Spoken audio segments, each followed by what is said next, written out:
Bienvenidas y bienvenidos a la clase número 17. Y en la clase de hoy vamos a ver problemas de áreas y perímetros. Por lo tanto, es una continuación de la clase número 16, porque la clase 16, la anterior, vimos Pitágoras, el concepto de área y el concepto de perímetro. Entonces hoy día vamos a ahondar en áreas y perímetros sobre todo. ¿Bien? También en la clase anterior les dejé 3 ejercicios como tarea, así que esos 3 ejercicios los vamos a realizar hoy día y además otros ejercicios extra para más que nada ejercitar, porque ya tenemos todo el contenido, tenemos el concepto, así que a través de los ejercicios vamos a ir aprendiendo un poquitito más. ¿Bien? Veamos este ejercicio que dice lo siguiente. La base de un triángulo es el doble de su altura. Bien, entonces aquí lo primero que tenemos que empezar, o más que imaginar, ¿cierto? Porque le iba a decir imaginar, pero lo primero que tenemos que hacer es dibujar un triángulo que exprese eso, ¿cierto? La base de un triángulo es el doble de su altura. ¿Se puede determinar siempre el valor numérico de su altura? Sí. Entonces, tenemos la base de un triángulo, que la vamos a poner aquí. Eh, Entonces, esta base del triángulo es el doble de su altura. Supongamos que esta base va a ser 2A. Por lo tanto, si yo hago un triángulo rectángulo, me va a quedar ese, ¿cierto? Ese va a ser el triángulo rectángulo. Y este va a ser la altura A porque la base es el doble de su altura. ¿Bien?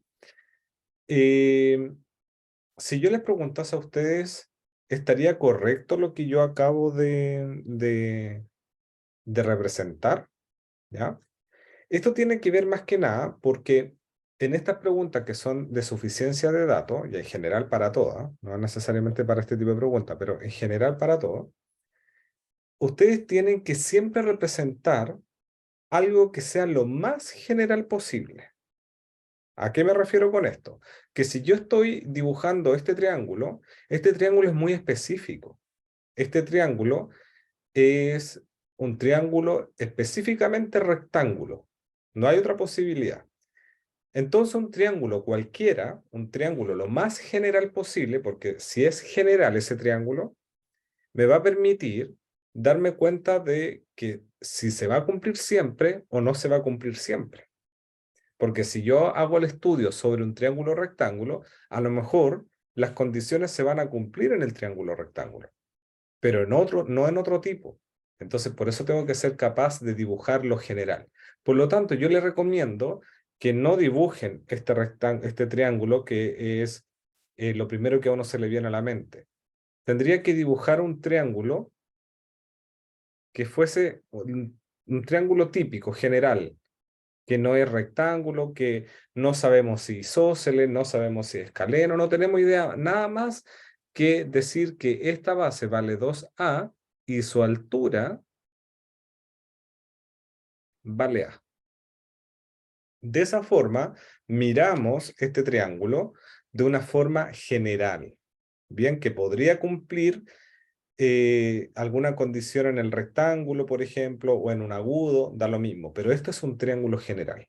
Bien, entonces, se puede determinar siempre, dice aquí, siempre, el valor numérico de la altura, es decir, me están pidiendo, ¿puedo identificar el valor de A, de la altura? ¿Cierto?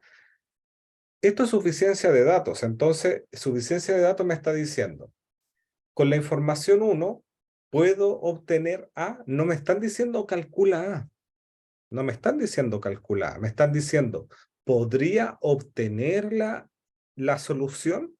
¿Podría obtener el resultado con esta información? Por eso se llama suficiencia de datos. Tienen que ser capaces de contestar estas preguntas considerando que me están pidiendo si con esa información puedo llegar a un resultado o no. Bien, estos tipos de preguntas son las más difíciles de las pruebas, bueno, de la PSU en su momento, de la PDT y ahora de la PAES. ¿ya? Son porque claramente se necesita un nivel superior de habilidades en la matemática. Entonces, con la información 1 me dicen, si conozco el área del triángulo, ¿podría obtener el valor de A? Entonces, recordemos que el área de un triángulo siempre es su base por la altura dividido en 2. Entonces, si yo conozco este valor, supongamos que lo conozco y le voy a denotar, perdón, la letra P, por ejemplo.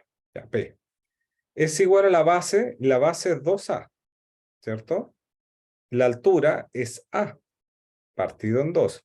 Así simplifico el 2 con el 2 y me quedaría esto, que P es igual a A cuadrado.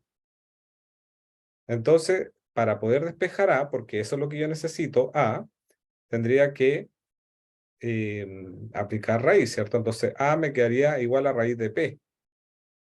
Entonces, recordemos que P es el área, y yo lo sé, porque dice que se conoce el área del triángulo. Entonces, si yo conozco el valor de P, ¿tendría A? Por supuesto que sí, porque tendría el valor de P. Y eso va a pasar siempre, sí, porque aquí estoy aplicando algo general, un área general. Esta es la fórmula general de área para triángulo. Por lo tanto, si yo conozco el área de un triángulo y sabiendo que su base es el doble que su altura, ¿podría obtener la altura? Por supuesto que sí, podría.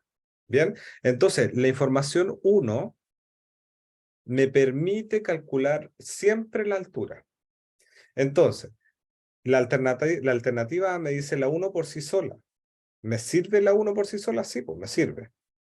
La 2 por sí sola, la alternativa B, la descarto inmediatamente porque ya la 1 me sirve. A lo mejor la 2 también me va a servir, pero la B me está diciendo que solamente es la 2, la información 2. Y yo ya me di cuenta que la información 1 sí me sirve por sí sola. No necesito la 2. Ambas juntas se descarta porque yo no necesito la 1 y la 2. Ya la 1 basta y sobra. La D dice cada una por sí sola, la información 1 o la información 2. Esta también podría ser porque todavía no estudio la información 2, pero yo sé que la 1 por lo menos sí sirve. Y se requiere información adicional, se descarta porque ya sé que con la 1 puedo, entonces ya tengo una información que me sirve. No necesitaría información adicional. Entonces ahora analicemos la información 2. Dice, se conoce el perímetro del triángulo. Entonces supongamos que este lado le voy a poner B y a este lado le voy a poner C. Entonces el perímetro, ¿cierto? El perímetro, que lo conozco, se conoce el perímetro del triángulo, le voy a poner, para no repetirlo con esta P, le voy a poner M. ¿Ya? El perímetro lo conozco y es igual a 2A más B más C, ¿cierto? Conozco el perímetro.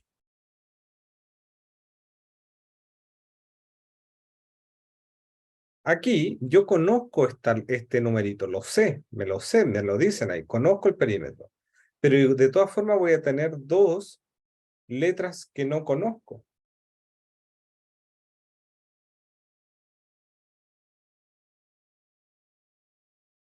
¿Se dan cuenta? Voy a tener dos letras que no conozco. Por lo tanto, como voy a tener esas letras que no conozco, no puedo calcularla con la 2 porque sigo teniendo información que me falta. Con la 2 se descarta. Por lo tanto, solamente con la 1 por sí sola puedo obtener la información. La D se descarta. Bien, este tipo de ejercicio, les vuelvo a reiterar, se llama suficiencia de datos.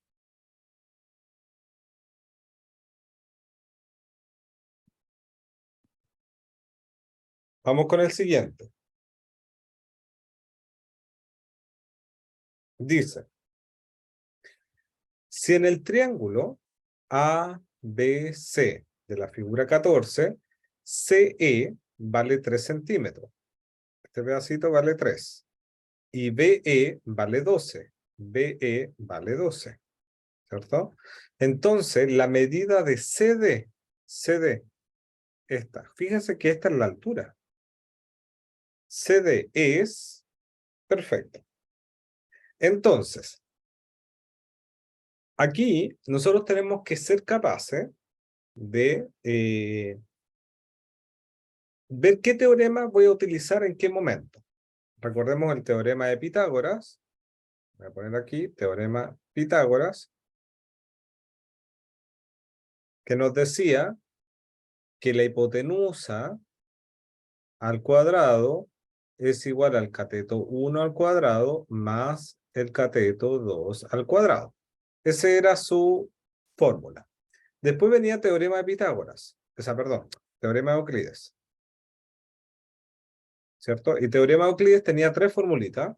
La primera nos decía que h al cuadrado, ¿cierto? Era p por q. Y recordemos que p por q era este pedacito que estaban aquí, ¿cierto? La segunda era que nos decía que en este caso va a ser AC, ya lo voy a poner como AC para ir viendo la figura, AC al cuadrado, ¿cierto? Es P por todo esto, por AB, ¿cierto? Y la tercera nos decía que CB al cuadrado es igual a Q por AB, ¿cierto? Q por todo esto. Entonces, bueno, con esta información tengo que ser capaz de eh, desarrollar el ejercicio. Tengo que ocupar estos teoremas porque me están pidiendo cálculos de segmentos en triángulos rectángulos, ¿verdad? Eh, entonces, ¿qué pasa aquí? Miren, fíjense que este triangulito que está acá, está, este triangulito que está aquí, yo lo voy a dibujar así, miren.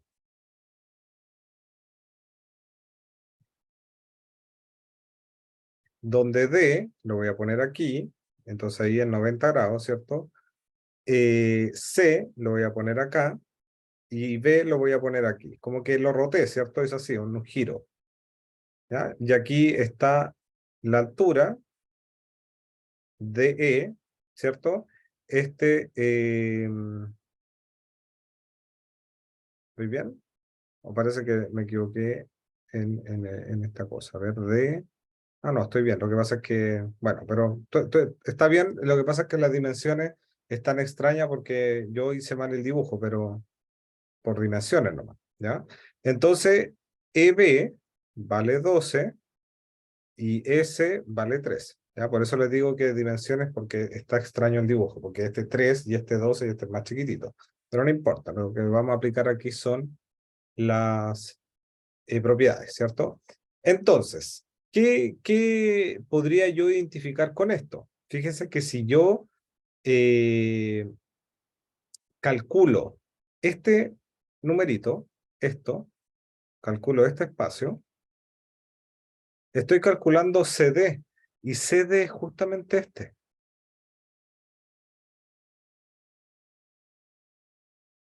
Entonces, ¿cómo puedo calcular CD?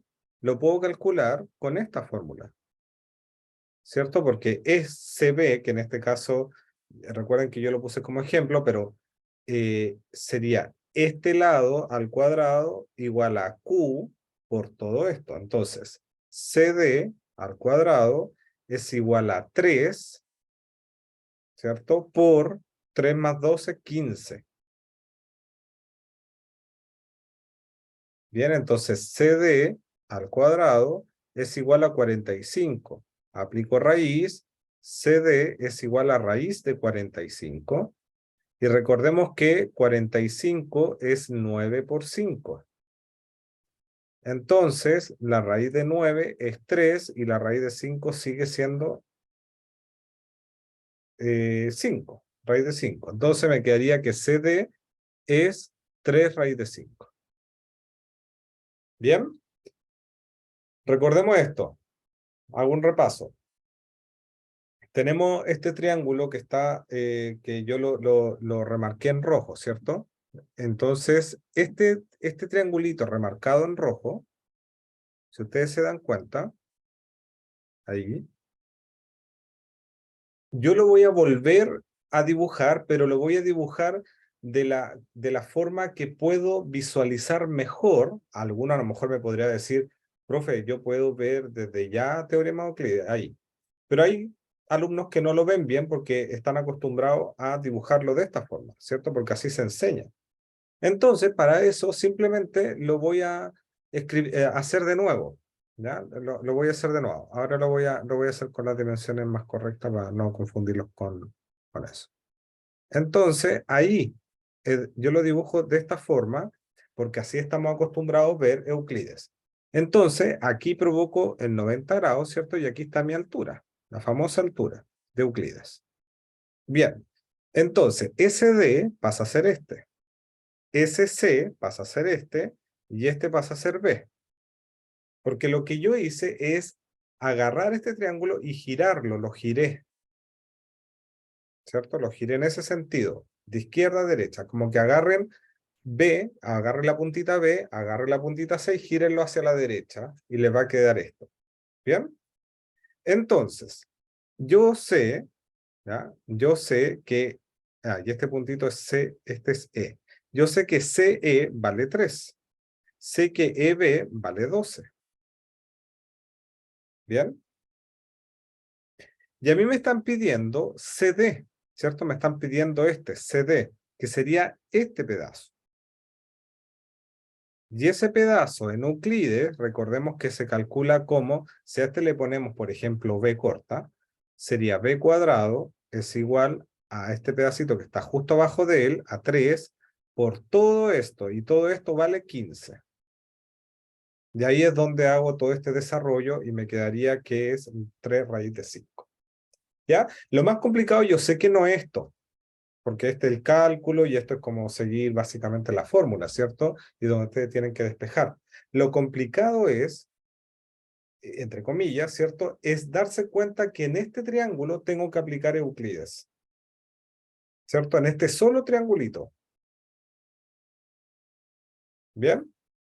Ya, espero que haya quedado claro. Vamos con el 51.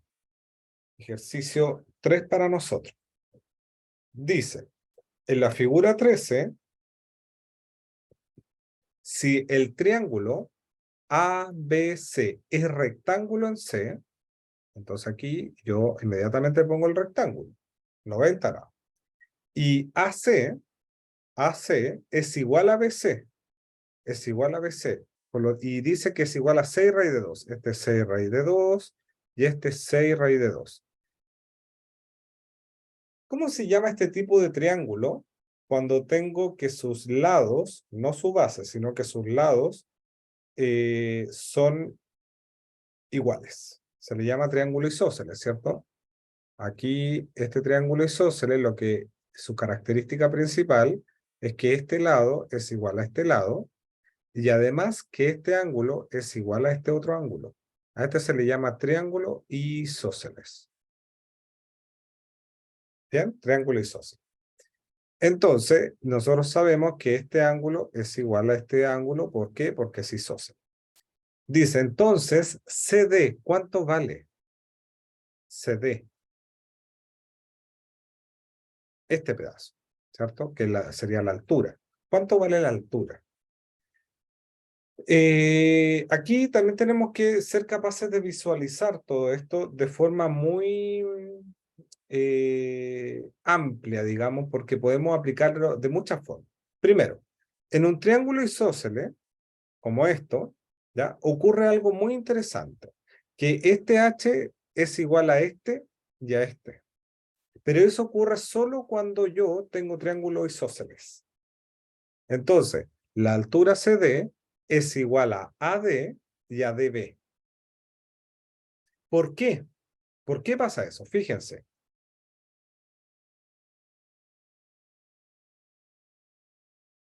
Fíjense lo que voy a hacer. Este lado, ¿cuánto es? 6 raíz de 2. Este lado, ¿cuánto es? 6 raíz de 2. Por lo tanto, es un cuadrado. Esto provoca un cuadrado, ¿cierto? 6 raíz de 2, 6 raíz de 2. Entonces, aquí, si yo dibujo esta diagonal, se forma este triángulo que estamos viendo en el ejercicio, ¿cierto? Que sería este. Este sería el triángulo del ejercicio, este que está acá, donde este sería A, este sería C, este sería B. Entonces ahí yo dibujo la altura y este sería D. Pero esa altura es la otra diagonal, es parte de la otra diagonal. Por lo tanto, esta es diagonal del cuadrado y esta también es diagonal del cuadrado. Y como el cuadrado es perfecto, las diagonales se encuentran en este punto y todas se dividen en partes iguales. Por lo tanto, esta es igual a esta y es igual a esta. Por eso decimos que esto es igual a esto e igual a esto. Bien, nace del cuadrado. Entonces, bueno, aquí está harto fácil, ¿cierto? Porque esto es de 90 y aquí, en este triángulo, o en el de al lado, da lo mismo porque son idénticos, en este triángulo que estoy remarcando voy a aplicar Pitágoras, ¿cierto? Donde nos dice que la hipotenusa, ¿cuál sería en este caso? Esta es la hipotenusa porque está al frente del ángulo de 90.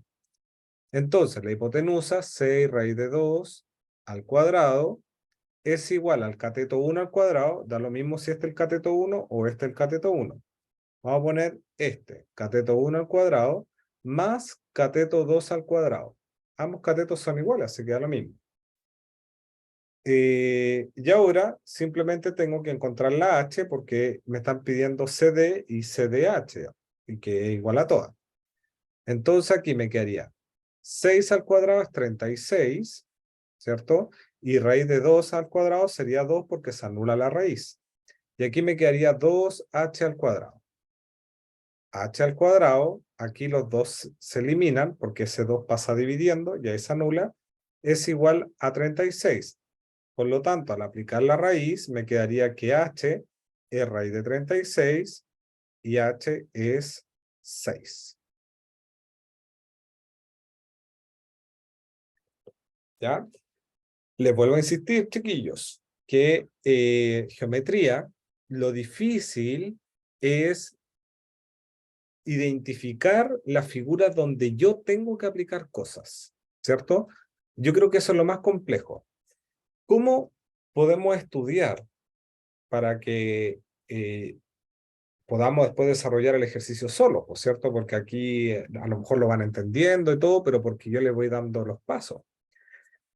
La mejor forma es que ustedes repitan los ejercicios que vamos haciendo, los repitan solos, en sus casas, sentados, solos, solamente con el computador, le pongan pausa al video antes de que yo lo empiece a desarrollar, ustedes lo vayan intentando y vayan avanzando a medida de que se vayan quedando entrampados, ¿cierto? Esa es la mejor forma. Y en segundo lugar, la otra forma es replicar ejercicios, es decir, por ejemplo, este mismo que está aquí, pero la incógnita ya no va a ser h, porque ustedes ya conocen h, entonces ustedes le ponen 6 y la incógnita va a ser esta, por ejemplo.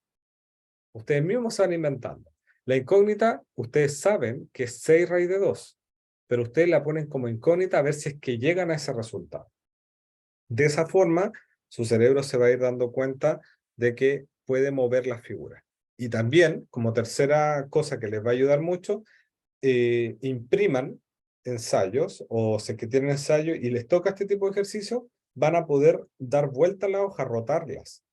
Entonces eso les va a permitir, antes de tener que traspasar el dibujito, ¿cierto? Darse cuenta cuál es el triángulo que a lo mejor más le acomoda. Ya esos 3 tips que les doy les van a servir en geometría. Vamos con este. Este es un poquitito más largo, a ver qué pasa, ¿cierto? En la figura A, B, C, D es un rectángulo que se ha dividido en 6 cuadrados congruentes. 6 cuadrados que son todos iguales entre sí. Eso quiere decir congruente. Si los arcos corresponden a cuartos de círculo, esto es un arco. Voy a cambiar el color. Esto es un arco y corresponde a un cuarto de círculo. Lo vimos en la clase anterior, ¿cierto? Este es el círculo Por lo tanto, si yo divido el círculo en 4, esto es un cuarto de arco. ¿Bien? Eso es un cuarto de arco. Si los arcos corresponden a cuartos de círculo, entonces, ¿cuál de las siguientes afirmaciones es o son verdaderas? ¿Bien? Es o son verdaderas. Lo primero, dice, la suma de las áreas sombreadas es igual al área de un círculo de radio, la mitad de BC. Entonces, fíjense que dice, la suma del área sombreada es igual al área de un círculo. Primero, este cuarto equivaldría a ese. Este que está acá equivale a ese. Este que está acá equivale a este. Y este que está acá equivale a... fíjese que la figura sería la misma que esta, pero como todas son un cuarto, yo podría decir que equivale a esta. ¿Cierto? Podría decir que, por lo tanto, que estos pedazos forman un cuadrilátero completo, ¿cierto? Que sea, perdón, un círculo completo, ¿cierto? Eso podría yo decir. Este y este forman un círculo completo. Ahora, ¿es verdad que este círculo que está acá, que vendría a representar las 4, tiene radio? El radio es este, ¿cierto? Tiene radio. Ahí. Ese radio es igual a la mitad de BC. BC es todo esto. Entonces, claramente, este radio es la mitad de BC. ¿Cierto? Es la mitad de BC es todo eso. Y recordemos que esto es el radio. Esto también es radio. Esto, eso es radio. Eso es el radio. Eso también es radio y eso también es radio. Por lo tanto, ¿corresponde a la mitad de BC? Sí, corresponde a la mitad de BC. Verdadero. ¿Bien?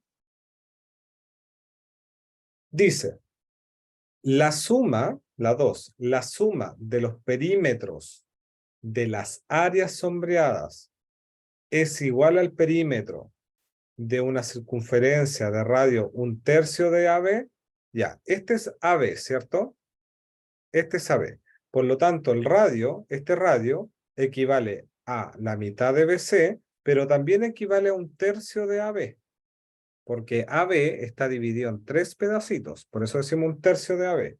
En cambio, BC estaba dividido en 2 pedacitos nomás, por eso decimos la mitad de BC, un medio. La suma de los perímetros de las áreas sombreadas. Perdón. Voy a borrar esto para que no nos confundamos con las... Ya, entonces dijimos que esto también podía ser un medio de BC y esto también podía ser 1/3 de AB. Entonces, a ver, si nosotros quisiéramos llegar a algo más fino, tendríamos que decir, que 1/3 de AB es lo mismo que un medio de BC. Podríamos decir eso, ¿cierto? Porque esto es radio y esto también es el radio. Ya, pero no nos está preguntando eso. Eso era simplemente para que pudiésemos pensar un poquitito más en que nos podían preguntar otras cosas además. Entonces, los perímetros del área sombreada, el perímetro sería esto, más esto, más esto, más eso, esto, eso, eso, esto, eso, esto y esto. Todo eso sería el perímetro. En cambio, si yo calculo el perímetro de este círculo, que es lo mismo que decir un medio de BC o 1/3 de AB el radio, al calcular el perímetro yo calculo lo de afuera nomás. Lo de afuera nomás. Entonces tendría que ser eso, esto, todas las curvaturas, pero los radios no los sumaría aquí, porque el perímetro solo lo de afuera. Y aquí en este perímetro estoy sumando lo de afuera, lo que forma la circunferencia, pero además todos los radios. Estoy sumando 1, 2, 3, 4, 5, 6, 7, 8 radios. Y aquí, al calcular este perímetro, solo calculo los perímetros de cada curvatura. Por lo tanto, esta es falsa.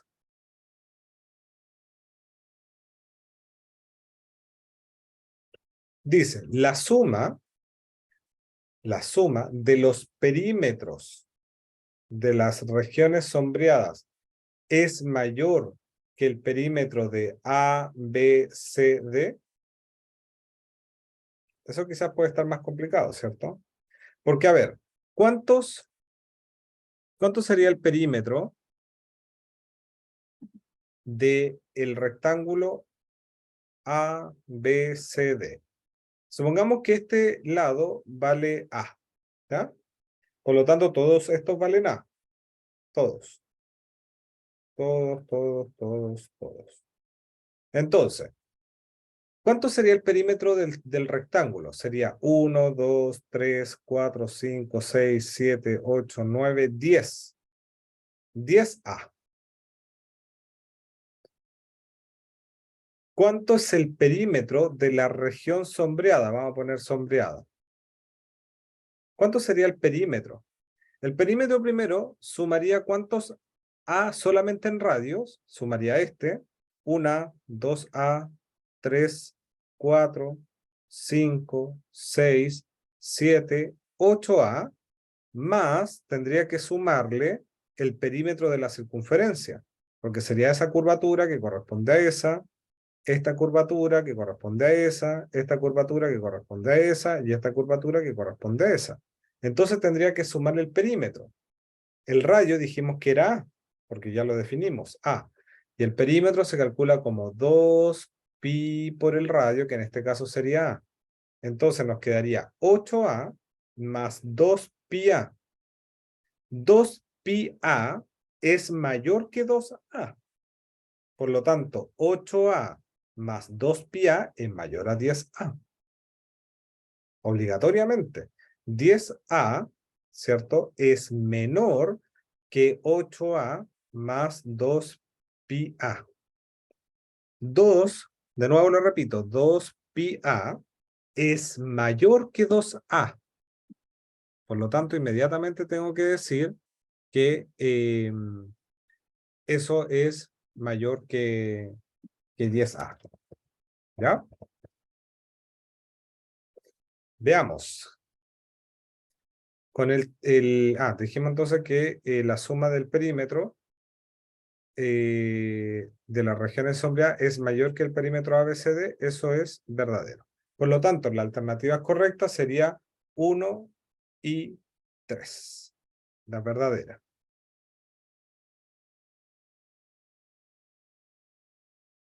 El perímetro de un círculo completo, ¿cierto? Recordemos esto.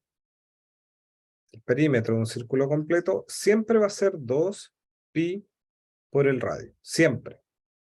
Siempre, siempre, siempre, siempre. Entonces, ese radio que está aquí, este radio que está acá, va a depender, obviamente, de si el círculo es más grande, más chico, pero siempre ese es el perímetro. Siempre. Por lo tanto, cuando yo calculo esta fórmula que está acá, estoy calculando lo que está fuera, el círculo, como si yo tuviese un hilo y ese hilo lo hago los uno las puntas y formo un círculo. Ese sería el perímetro, lo que yo uso, el hilo que yo uso, ¿cierto? Ya, avancemos.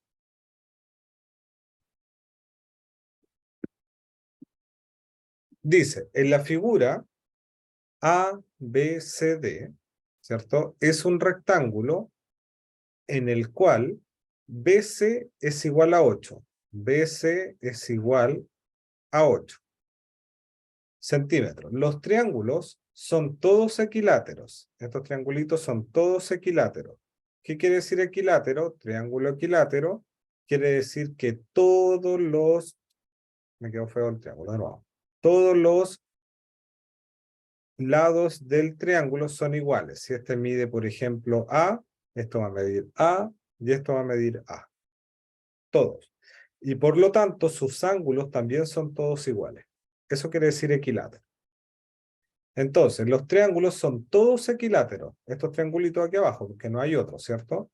Y congruentes entre sí. Todos son iguales.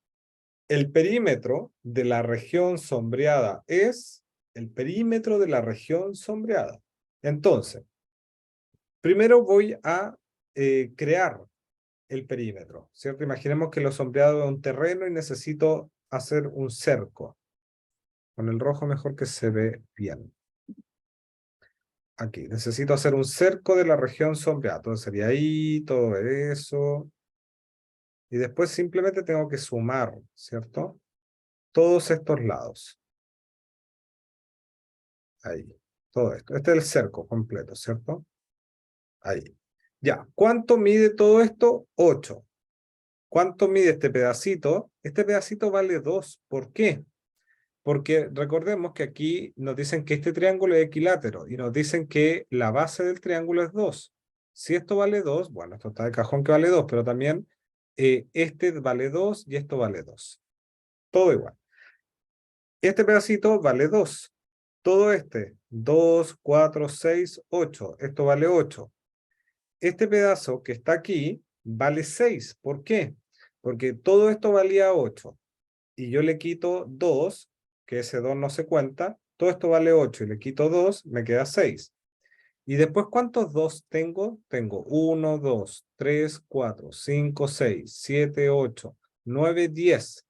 Entonces, todo esto vale 10 por 2, es decir, 20. Entonces, sumamos 8 más 2, 10. 10 más 2, 12. 12 más 8, 20. 20 más 6, 26, y 26 más 20, 46 centímetros vale el perímetro de esta figura. ¿Bien?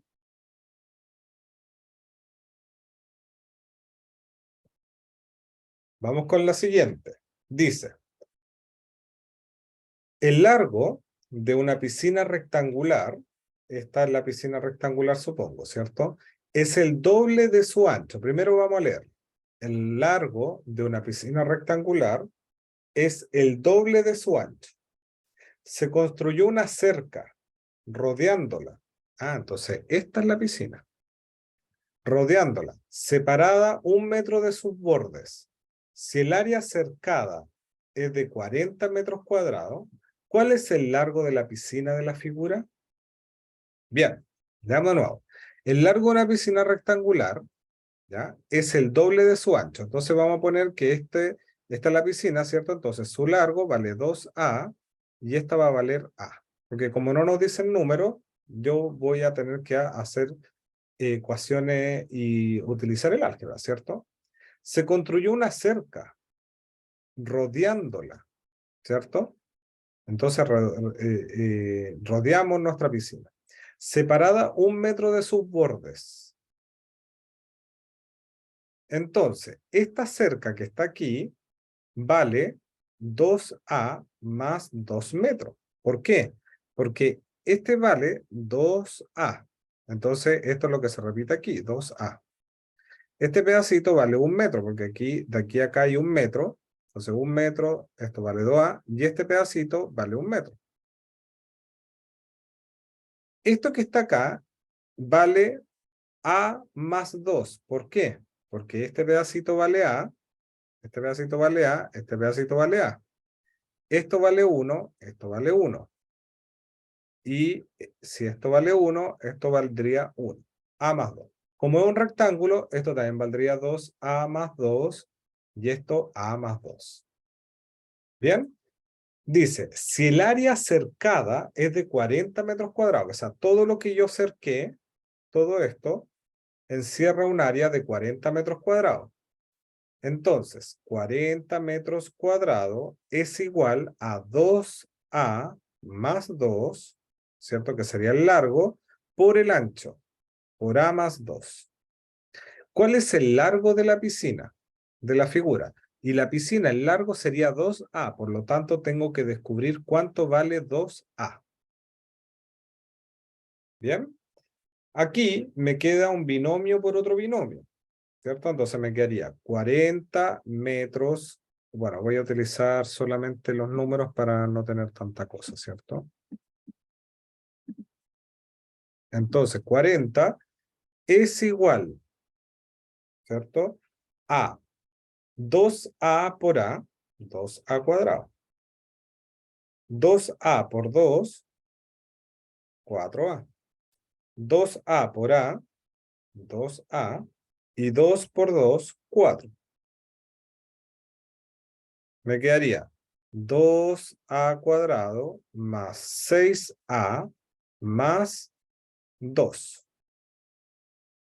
Y este 40 lo voy a pasar restando. Entonces, ¿qué me queda? Me queda una ecuación de segundo grado, y eso recordemos que lo vimos como materia en funciones cuadráticas, ¿cierto? ¿Cómo descubrir esto? Aquí vamos a simplificar por 2. Entonces me quedaría 0 igual 2a cuadrado dividido en 2, me queda a cuadrado, porque el 2 dividido en 2 me da 1, por eso me da a cuadrado, más 6a cuadrado dividido en 2, me quedaría 3a, ¿cierto? 3a. 2 menos 40 es menos 38, ¿cierto? No, aquí era 4. 2a cuadrado, 4 más 2, 6a, y aquí era 4, perdón. Ya, 4 menos 40 me daría menos 36, ¿cierto? Menos 36. Y menos 36 dividido en 2 sería menos 18. Entonces, ahora, para descubrir el valor de A, tengo dos opciones. Aplicar la fórmula para calcular el X1 y el X2, o factorizar. Yo prefiero factorizar. Entonces, A y A, ¿qué números multiplicados me dan 18? Menos 18, pero sumado 3. 6 por 3, ¿cierto? Porque 6 por 3 me da 18 y restados me darían 3. 6 por 3, 18, pero uno negativo. Este va a ser más y este menos. ¿Por qué? Porque si este es más, esto va a quedar positivo la suma, ¿cierto? 6 por 3, 18, negativo, más 6 menos 3, menos 18, y 6 menos 3, más 3 positivo. Entonces, voy a tener dos opciones de A. El A1 va a valer menos 6, porque acuérdense que esto me tendría que dar 0, y para que me dé 0, ¿cierto? Esto es 0. Para que me dé 0, este tendría que ser menos 6. Por eso A1 vale menos 6. Y el A2, ¿cierto? Vale 3 positivo, porque A menos 3, para que todo esto me dé C, A tendría que valer 0. ¿Bien? Perdón, A tendría que valer 3 positivo, perdón. A tendría que valer 3 positivo para que esto me dé 0. Entonces, en definitiva, a mí me están pidiendo 2 por A. ¿Una medida puede ser negativa? No puede. Por lo tanto, el A1 se descarta. No puede ser negativa. Está fuera de la realidad. Si bien algebraicamente me da, pero está dentro de una realidad que es el cálculo de medida. Por lo tanto, no me da. Entonces, la única posibilidad es que A sea 3. Por lo tanto, el largo de la piscina es 2 por 3, es decir, 6 metros. ¿Bien? Este ejercicio, que es justamente el último también que puse para el cálculo de áreas, perímetro y todas esas cosas, se dan cuenta que mete mucha álgebra. Y yo se los dije que álgebra era el eje de la PAES transversal, es decir, que ese eje de álgebra se ocupa en todos los demás ejes, sobre todo en geometría. Y aquí es un ejemplo de ello. ¿Ya? Bueno, ¿qué vimos hoy? Áreas y perímetros.